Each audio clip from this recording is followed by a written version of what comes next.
Hello and welcome to FPL Natty, your source for the Premier League fantasy. So we're going to talk about my team selection and the ideas that I have for the 2022-2023 season. This is my first YouTube video, so if you like it, give it a like, subscribe, and smash the bell along there somewhere. So let's get into it. This is my first draft for my team selection, so let's see how I do and let me know about what you think of my team in the comments below. So first off, my formation is a 4-4-2. I'm going with 4-4-2 formation, 4 at the back, 4 midfielders, 2 forwards. And hopefully, I'm sure you can guess who my squad is already with some of the teams you can see there. So first on my list is David Raya. He is the Brentford goalkeeper, and for me, he's such a cheap player, 4.5 million. So I think he's like a set and forget kind of keeper, and you could use him to fund other areas in your team. He's got really strong ownership. So currently he has 15%. I think he has currently. So for me, I think a lot of people are going for him. He had great clean sheets last season. He had about 20 save points, 5 bonus points. And with the fixtures that Brentford have in the first 7 games, they're not too tough. So I think he really could be a fantastic keeper you could have until you change him maybe for an Edison. That's what I'm thinking about, by the way. Or Pope, or a lot of people are going with Mendy as well. But Ray is my first pick. Now, can you guess who my second pick is? And my number 1 spot in defense, it can only be Trent Alexander-Arnold, literally the GOAT of a defender position in FPL. Highest scoring defender last season, over 200 points, 2 goals, 12 assists. His returns are amazing per 90 minutes, and for me, he's one of the best defenders in Europe. And you know, with the additions that they have with like Darwin Nunez as well, I think he can be fantastic. He's great as an aerial threat into the box, from his crosses, for free kicks, firepower. Nothing more needs to be said. He needs to be in your squad. That's the end of that. Next, Reece James. Now with this one, I was battling with either Reece James or Chilwell, but I went with Reece James because I think he has more potential to play more than Chilwell has, particularly with like injuries and stuff. But he is highly owned. So currently he's like 41% owned, and this is probably going to go up to maybe 45%. But he's a fantastic fullback for his assists and his goal threat. I think he scored 5 times last time, which is joint amongst the defenders as well. So for me, he ranks very high on so many of metrics that he has. He had 9 assists last season as well. His price is 6 million, as you can see, which is okay. That will probably be classed as a premium defender, but for me, he has to be in the team, so that's why I've gone with him. As long as he stays injury-free, by the way, because he has potential to be out for a portion of the season. I remember last year, actually, yeah, I won't talk about last year. We'll discuss that in another video. Next, I have Kyle Walker. Kyle Walker, the Man City right back. Now, not a lot of people are talking about him, to be honest, at the minute. I don't know his ownership off the top of my head, but for me, he is a must-have. In terms of a Man City asset, Diaz, Laporte, Stones, all 3 of them currently for preseason have been injured or have had some sort of injuries. So Kyle Walker is the only one out of those who hasn't been benched or who hasn't had any injuries. So for me, he is a major player in that team, and I know they haven't replaced anyone. You know, they haven't signed anyone. So for me, he's a certain starter in that squad. And with 5 million and plays for City, it's a no-brainer. But I might look at changing my Man City defender into a Man City goalkeeper, as I said before. I might go for Edison, and we can discuss that a bit later. But yeah, I might consider either the double up or swapping out Kyle Walker for Edison in goal as my Man City asset in defence. So next up we have Diego Dalot, and I'm a United fan. Yeah, so don't dislike this video because I'm a United fan. But I've been watching pre-season and I have been super impressed at how he's playing under Eric Ten Hag. He has been having a fantastic game on the right hand side, and he's getting much more crosses in the box. He's overlapping runs he's really doing with Sancho has been working really well as a fullback. And for me, at 4.5 million, he's been starting most of the games in preseason. It seems like a no-brainer to have him in my squad. And because I'm, like, as I said, a United fan, don't judge me. We played crap last season, but we won't go into that. I think he has to be in my squad personally. And he doesn't have a crazy amount of ownership. People say there are better options for around that price, around 4.5 million. But for me, I think he's going to be good. Eric Ten Hag has really tightened up that defense, and they're even going to tighten up more with Lisandro Martinez, who's coming in. So for me, Diego Dalot has to be in my option there as a defender. And the thing is, look, you can say aerial duels, hold on to the ball interception, blocking the ball, tackling. This guy is really good. He didn't get much game time under previous managers, but under Eric Ten Hag, he really is doing really well and showing us his real qualities. So here we have Pedro Neto. Now, to be honest, I have to be honest with you, this one. This is a template midfielder that basically what that means is that a lot of people have him. He has high ownership in FPL right now for this 2022 season. And he underwhelmed in previous seasons for me, but at 5.5 million, there really isn't a better option out there, to be honest. Wolves are very dangerous on the counter attack, so I think he is a good option. As you can see from the stats there, his crossing skills are very, very strong. They have a decent start to the season, you know, Leeds first game, then Fulham. So he really could do well in terms of his assists and his goals. But he did have a lot of injuries in previous seasons, so I think the best is really yet to come for him. So let's watch this space for Neto. I might swap him out. He does get regular starts, so I'll keep him in. But I literally just contradicted myself. But we will see how it goes with Neto, and we'll watch this space with that one. Come on. This is the GOAT. This is the all-time GOAT of FPL. What more needs to be said? Mohamed Salah. Don't worry about the price. 13 million, irrelevant. It doesn't matter. Even if it was 15 million, this guy has to be in your squad. I don't even know why I put a weak stat on there. That's just stupid. Like, this guy, there's no weakness. It's Mohamed Salah. He has to be in your team. He scored over 230 points pretty much every season. So it's a no-brainer. I won't say much. Golden Boot winner. What can I say? This guy, Mohamed Salah, put him in your team. If you haven't got him in your team, good luck to you. That's all I can say. Let's move on. I got a differential here. His name is Jarrod Bowen. Plays for West Ham. But for me, he's not a differential. He smashed it for me last year. He scored 12 goals, had 17 assists, and this guy is quality.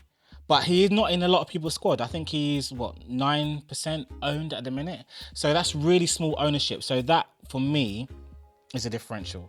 But he overtook Saka last year. Bruno Fernandes, obviously he played for Man United. Man United, they done crap last season. And he overtook Mason Mount in his stats last season. So I think for 8.5 million, you have to have him. The run-in that West Ham have is a decent one. Okay, yes, they got City in first game, but he scored against City last season, so it doesn't really matter. Go for him. He's going to get you points. He doesn't cost that much money. He should be in your team. Next, Luis Diaz. What can I say? When this guy came in January of this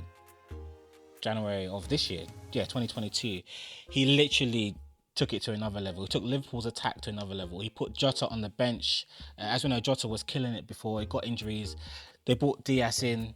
He has completely smashed it. At 8 million, he has to be in everyone's squad. I know that his ownership is quite high, which technically makes him a template player, but I don't see any other option but him scoring and assisting in much more this year with a full season. So in the time he was there, he scored 4 goals and he had 3 assists in 11 starts. So for me, those returns are over 0.6 over 90 minutes. So there's no reason why he shouldn't be in your team. He's heavily involved in action, takes like 3.6 shots a game.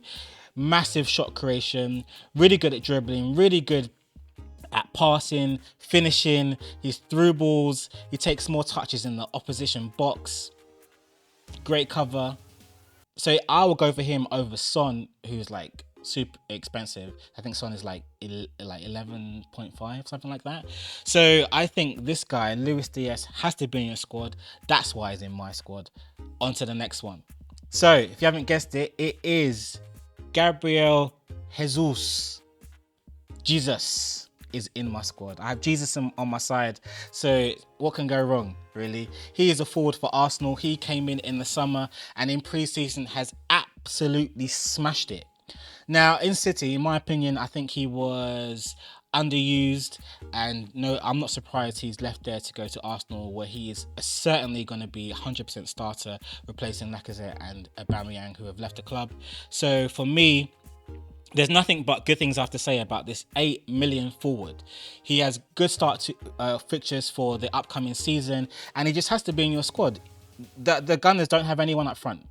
They've got, okay, Nketiah, but I think Nketiah will maybe play either left, and I don't know who they're going to put in the right, maybe Saka or something. I don't know about Arsenal.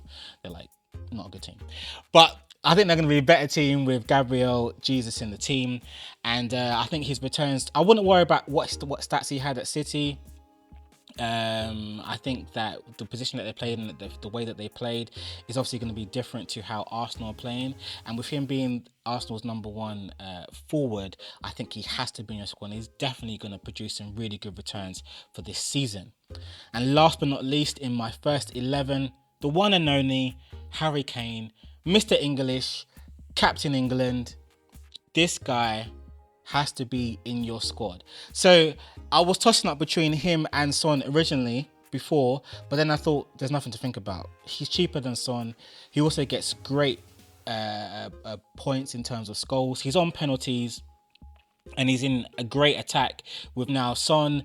They've added Richarlison to that mix. They got Kulusevski. Spurs are going to be on fire this season, and there's no one that's going to front run it more than Harry Kane. So last year he got 9 assists. I don't know how many goals he got bare goals, but I think this guy is going to be even better this year. I think he dropped off a little bit last season, but I think this season he's definitely going to smash it. So he has to be in your squad this season. That's why I've gone with the one and only Harry Kane. So moving on to my subs. And first on my subs list is Paulo Gazzaniga. He plays for Fulham and he's never going to play. Never, ever in a million years is he going to play. So don't worry about him. Let's move on to Nico Williams. Now, he's just signed for Forest just recently, and I think he's going to be a fantastic asset to have. He might even move into my first team because he's literally a regular starter, but I may be concerned with outputs that Nottingham Forest are going to have, considering they are a newly promoted team. So I think he's my first bench option, as you can see there at 4.0 million. I think he needs to be there. I think he's a fantastic asset, and in the formation that Forest play, they get quite up high on the pitch, and he can really, as a wing back, have the freedom to really maybe get you some returns, but for me it's looking unlikely. But he's my first pick I have there in my subs. Second, I have Andreas Pereira. Now, he is a former United man, and currently he has very high ownership, and I think that's because of his price point. He's left obviously Man United, where he really wasn't playing, and he was previously on loan abroad, but he's come back and he has joined Fulham, and he has a 22% ownership right now. So he's one of the top 5 owned midfielders. I think that's because he will be a regular starter for Fulham. And he plays like an advanced number 8 role, supporting Mitrovic. So I think, every week he's going to be playing in and out, and he's on corners as well. But for me, Fulham are a bit dead. So they flopped the last time that they came into the Premier League, to be honest. Mitrovic got like 2 goals. So I don't know how they're going to do this season, but it's a new manager. So let's see how they do. But he's in my squad because I know that he will be one of the first names on the team sheet. And my last pick of my complete team is Mr. Undav, Denis Undav, if I'm pronouncing that right. And he's coming recently from Belgium, where he hit 25 goals in his last campaign. But for me, in pre-season, he has failed to live up to expectations. So I don't know what he's going to do with Brighton. I know that currently it's between him and Morpay, who's going to be starting. And even Undav was saying himself that he was like, yeah, I've been playing crap. I hope to be better soon. That's literally what he said. So let's find out what he's going to be doing. But I have him on the bench just in case I need to bring on someone. And he's cheap anyway, and at 5.5, there isn't really many good, forwards out there for that price point. But we'll see. So there you have it. There is my team, a 4-4-2 formation with Mohamed Salah as my captain. There's literally no one else I would have picked as a captain on opening season day against Fulham. It's Salah. He's going to score. He's probably going to score a hat-trick. I won't triple captain him. I've seen quite a few of you. I saw like the other day, like over 50,000 of you have been using your chips. I don't know what you're doing. Please just delete your chip if you can delete it. Don't do that. But I am captaining Salah. Vice captain Kane. It won't get picked because Salah rarely doesn't start for Liverpool or play 90 minutes. So let me know what you think of that team. But I'm going to go with this. It's my first draft. I might change it, but there's only a few days left, so we'll see how it goes. So there you have it. There's my team. Now, I don't know how it's going to do. And between now and the start of the Premier League, I think it's 9 days from the time of this recording. So I might change it. If I change it, I'll update you guys and let you know how it is. Give me your thoughts about what you think of my team. I know a lot of players in there are template players. So I will look to maybe have a few more differentials in there. Any players that you're thinking about, let me know, or what you want for my next video. And I hope to see you soon. Take care. Bye.